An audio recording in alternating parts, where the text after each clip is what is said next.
Hello and welcome to another episode of Melv Underground. I'm Melv. Today we're overground and we're looking at the history of this wall as we've started to uncover it. So this house was built in about 1860. It's around the time that gas lighting would have been in houses. I imagine that downstairs in the reception room they probably would have had large gas lights from the ceiling rows. But up here it turns out that they didn't actually have any gas lighting. So when this room was originally plastered, it was done in this grey plaster over here, and there wasn't a gas fitting here. Probably in the late 1800s, someone has decided to put in gas lighting in here, and they've cut through the lime plaster that's here. They can actually see some of the knife marks on the wall where they cut through. They put a gas lead pipe in, and they put a gas fitting here, and there's a similar one, probably a similar gas fitting to one we've actually got down in the cellar that's still here. They put that gas pipe in, and then they plastered over it. Unfortunately, they plastered over the paper, so what we've got here is actually probably the original paper that the room was done with. It's quite a nice floral pattern, so that's probably 160-year-old wallpaper. What's then happened, probably around the 1970s, which is probably, I think, when most of the restoration work was done on this house, someone's come along and said, this is a gas fitting, we don't need this anymore. And what they've done is just removed the gas fitting off the wall, capped it, and just hammered that fitting into the wall, and then just cemented over it, which is what this really dark grey stuff is. It was around here. That was just patchwork to hide what was left of the gas fitting that was there.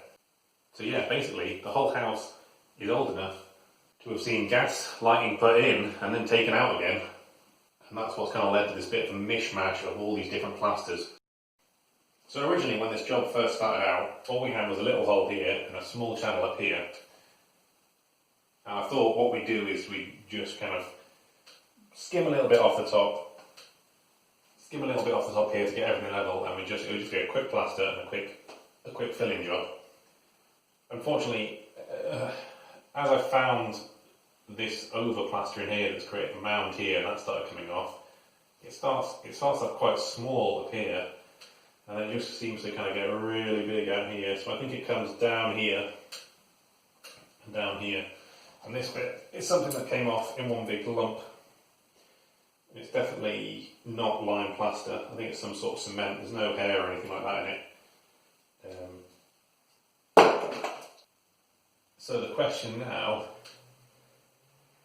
is what to do with this bit here. So we can this now is all original lime plaster, and as such it's pretty flat with the rest of the wall. So up here is all flat, and now it's just this ridge line here. This whole bit here is high. Unfortunately, if I take this whole bit off, it like triples the amount of plastering I've got to do. So it's just what to do.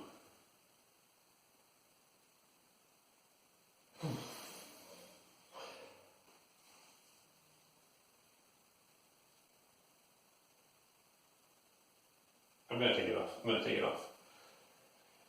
Now we've got this far, we might as well make sure the wall is flat, which is the whole point of this whole thing when we started off doing it. So it'll be a little bit extra plastering. Well, it'll be a lot extra plastering. I might get told off for creating too much work. But we'll have a nice flat wall.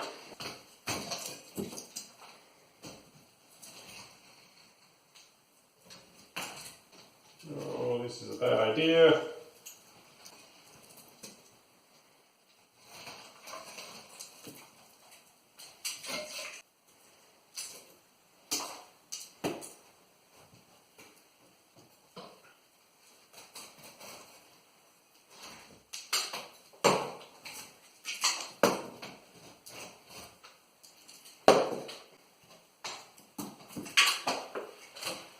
Oh dear.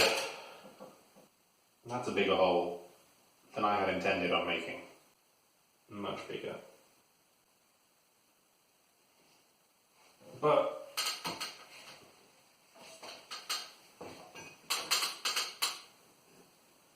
It is flat. Kind of. Okay, it's not that flat. That's annoying.